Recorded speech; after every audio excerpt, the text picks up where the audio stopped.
So today we're going to be talking about anti-inflammatory diets. So what constitutes an anti-inflammatory diet? You probably hear a lot on the internet about Mediterranean diets, plant-based diets, other vegetarian or vegan diets, and also paleo diets as well.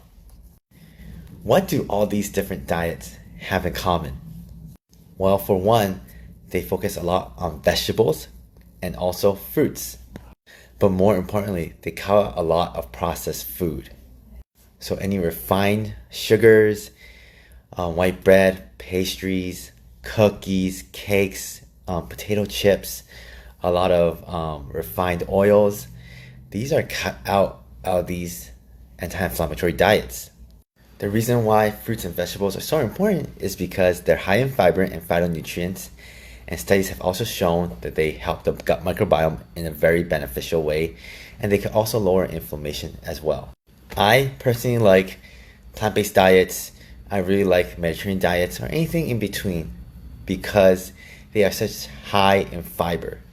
Of course, everyone has different opinions, people have different food sensitivities, but the foundation is what I just talked about. So don't forget the basics. Focus on your fiber and phytonutrients and cut out the processed food.